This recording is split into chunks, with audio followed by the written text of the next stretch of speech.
Hello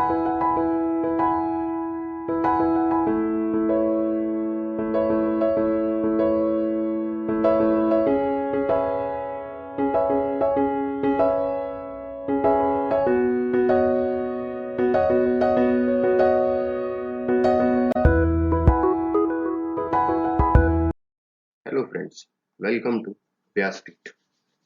Now we start with third head of income, that is profit and gains of business or profession. In this lecture I'm going to explain you about what is business or profession and which income are taxable under this head, that is basis of charge. So let's start.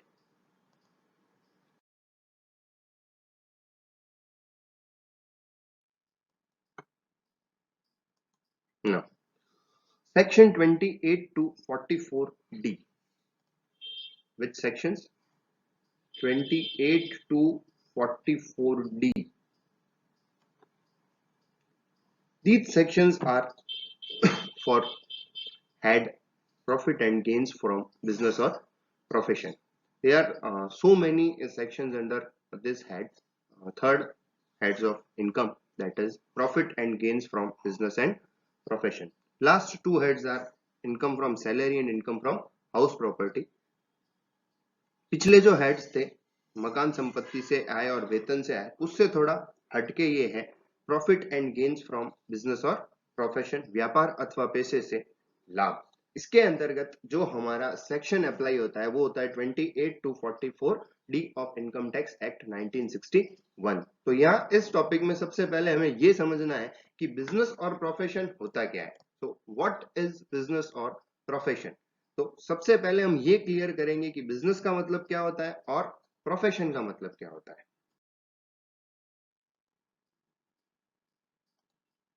First, what is business? Business means the purchase and sale और manufacture of commodity with motive to earn profit.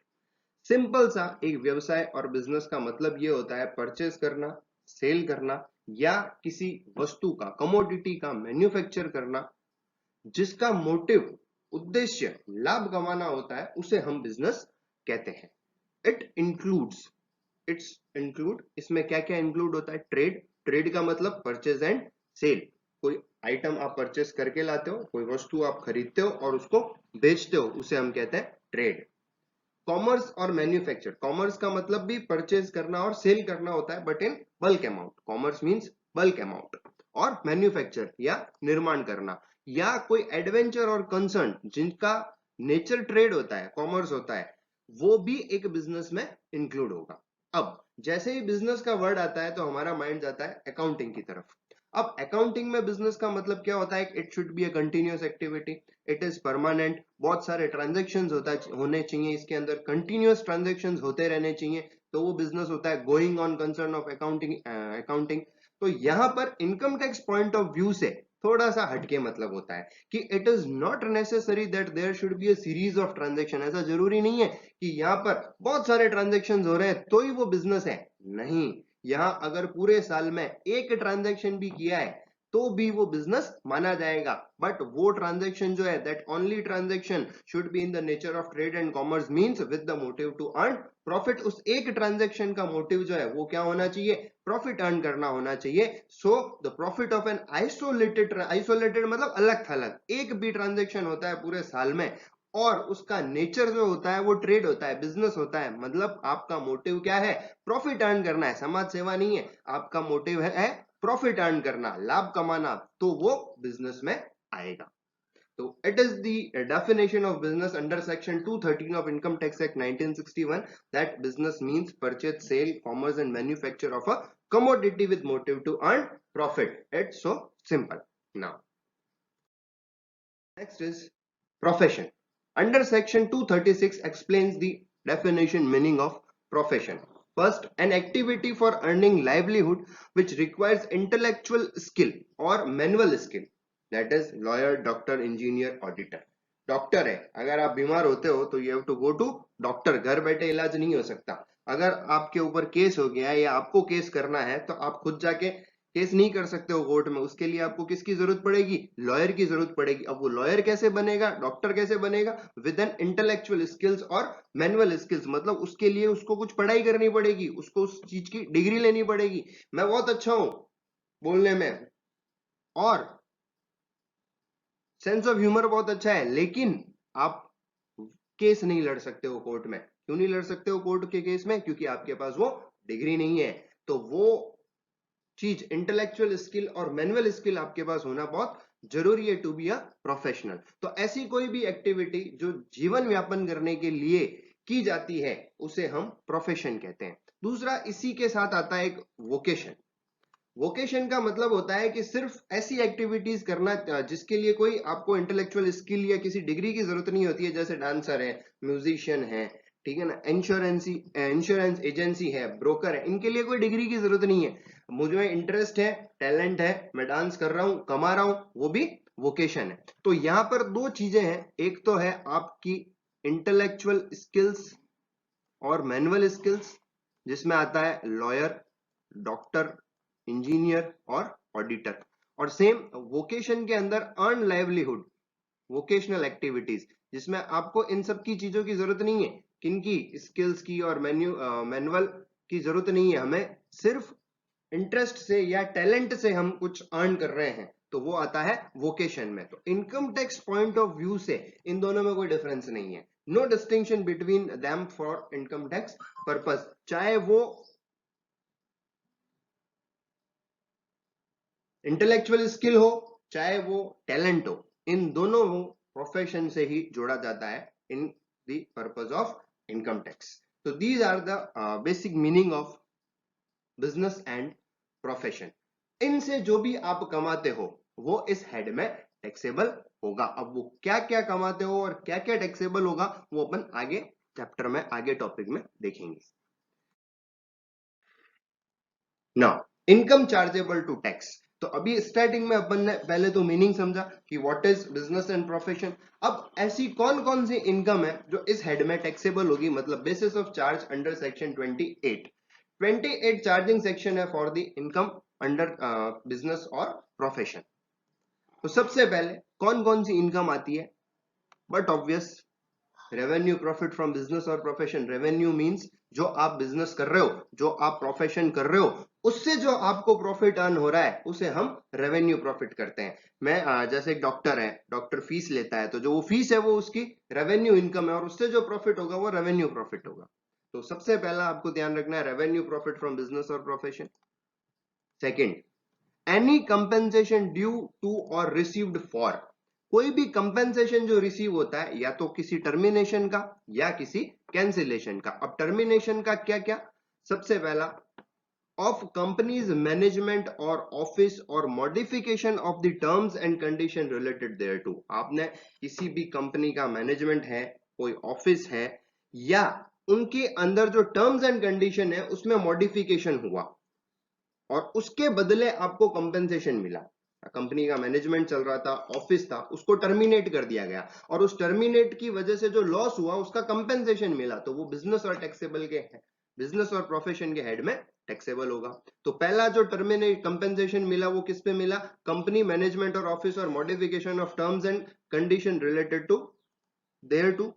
दूसरा, any agency or modification. आपने एक agency ले रखी है किसी भी चीज की, सपोज आपने कोको कोला की एजेंसी ले रखी है, उसके टाइम, कुछ टाइम बाद आपको 4 जगह एजेंसीज है, उसमें से ये बोल दिया जाता है कि अब आप एक ही जगह काम करेंगे, बाकी 3 जगह जो हैं वो आपकी एजेंसी टर्मिनेट कर दी जाती है। तो जब 3 जगह से टर्मिनेट कर दी जाएगी तो वहां का इंफ्रास्ट्रक्चर है, वहां के एक्सपेंसेस हैं, वहां पे सैलरीज हैं, वो सब आपको देनी पड़ेगी। तो जो भी कंपनी, जैसे कोको कोला कंपनी ने बोला कि ठीक है भाई, आपको ये जो लॉस हो रहा है इसके बदले हम आपको कंपेंसेशन दे देते हैं, तो जो कंपेंसेशन आपको रिसीव्ड हो रहा है वो भी बिजनेस और प्रोफेशन में टैक्सेबल होगा। वेस्टिंग मतलब मिक्स हो जाना, मर्ज हो जाना। इन द गवर्नमेंट और एनी कॉर्पोरेशन ओन्ड और controlled by government under any law. आपका कोई इंफ्रास्ट्रक्चर, आपकी कोई बिजनेस जो भी है वो गवर्नमेंट ने टेक ओवर कर लिया। अब जब वो टेक ओवर करेगा तो फिर वही बात है, आपका इंफ्रास्ट्रक्चर है, आपकी एसेट्स है, आपके एक्सपेंसेस है, उससे आपको लॉस होगा। तो उससे अगर कोई भी लॉस होता है तो वो गवर्नमेंट आपको कंपेंसेट करेगी और वो जो कंपेंसेशन मिलेगा वो बिजनेस और प्रोफेशन के हेड में टैक्सेबल होगा। Now here is cancellation. Now cancellation में क्या है, of consultancy agreement is a capital receipt and not assessable under section 28 second C. कोई भी कंसल्टेंसी एग्रीमेंट अगर कैंसिल हो जाता है तो वो कैपिटल रिसिप्ट होने के बावजूद भी बिजनेस और प्रोफेशन के हेड में टैक्सेबल होगी।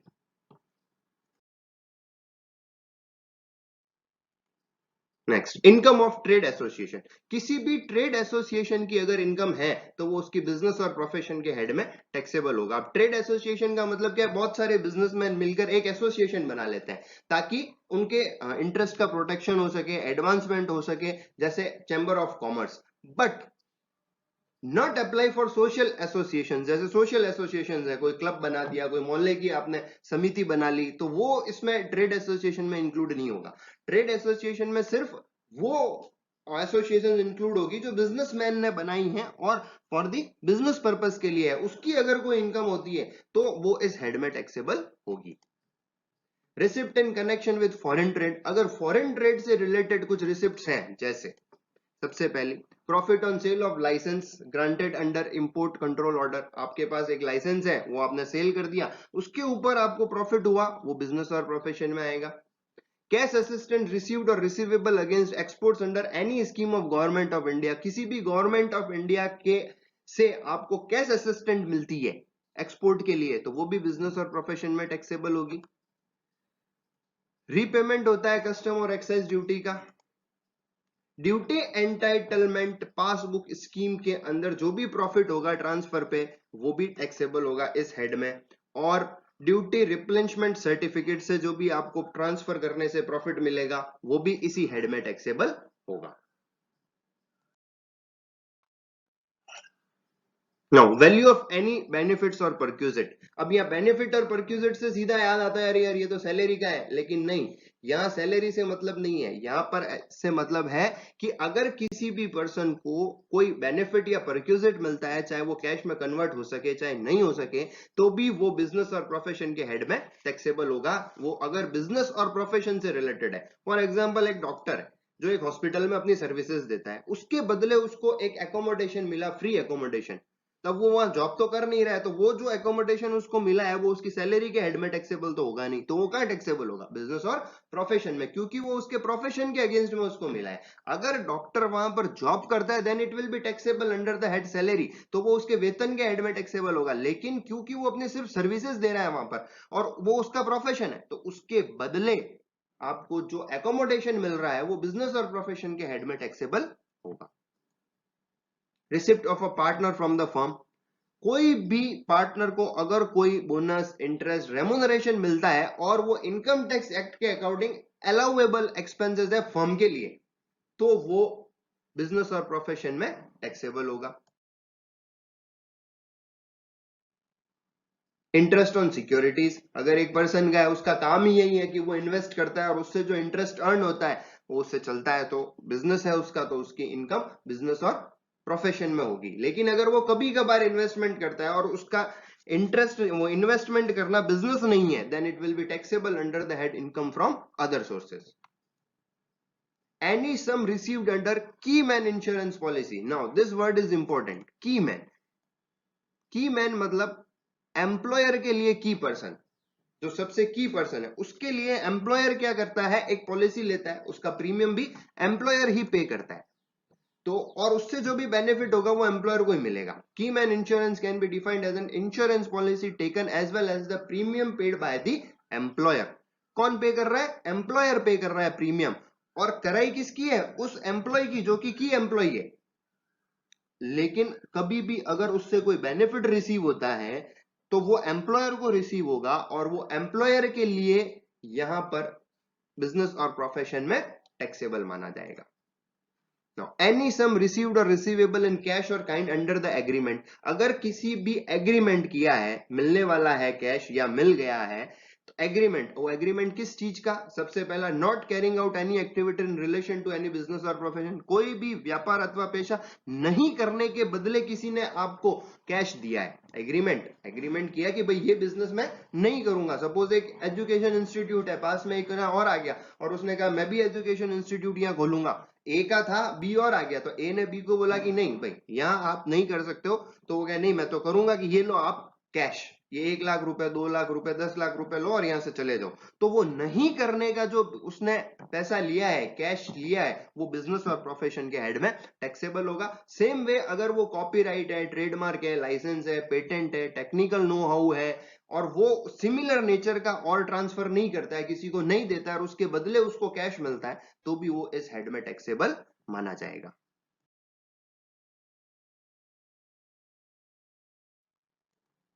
Now, any sum received or receivable in cash or kind on account of any capital assets being demolished, destroyed or transferred if whole expenditure on capital asset is allowable under section 35 AD। कोई भी capital assets है, अगर वो land, goodwill और financial instrument को छोड़ के आपने ट्रांसफर कर दिया है, डिस्ट्रॉय कर दिया है और उसके बदले जो भी आपको कैश रिसीव हुआ है, वो अगर वो अलाउएबल है सेक्शन 35 AD में। इनकम फ्रॉम स्पेक्युलेटिव ट्रांजेक्शन, तो पहले स्पेक्युलेटिव का मतलब क्या है कि चीज आपके पास है नहीं, कमोडिटी आपके पास है नहीं, डिलीवरी का कुछ है नहीं और आपने परचेज और सेल कर दिया है, उसे हम स्पेक्युलेटिव ट्रांजेक्शन कहते हैं। तो transaction in which a contract for the purpose and sale of a commodity including share and stock is settled otherwise than by the actual delivery, उसे हम स्पेक्युलेटिव ट्रांजेक्शन कहते हैं। और अगर आपके स्पेक्युलेटिव ट्रांजेक्शन बिजनेस के नेचर में है, आप कंटिन्यू करते जा रहे हो, then it is called speculative business. तो ये सारी जो चीजें हैं, इनकम जो मैंने आपको समझाई है, ये सारी चीजें आपको इनकम्स हैं और जो भी रिसिप्ट्स हो रही हैं, कंपनसेशन है, एग्रीमेंट से कैश रिसीव हो रहा है, ये क्वेश्चन करते समय आपके दिमाग में चलती रहनी चाहिए, क्योंकि क्वेश्चन में यही सारी चीजें लिखी हुई आएगी, तो आपको ये पता होना चाहिए कि अच्छा ये टैक्सेबल है और ये इस हेड में टैक्सेबल नहीं होती है, तो ही हम उस क्वेश्चन को सॉल्व कर पाएंगे। Hope this topic, thank you so much. Now in next lecture I am going to explain you how to compute profit, profit को कैसे कैलकुलेट करेंगे किसी भी बिजनेस और प्रोफेशन के। Thank you so much.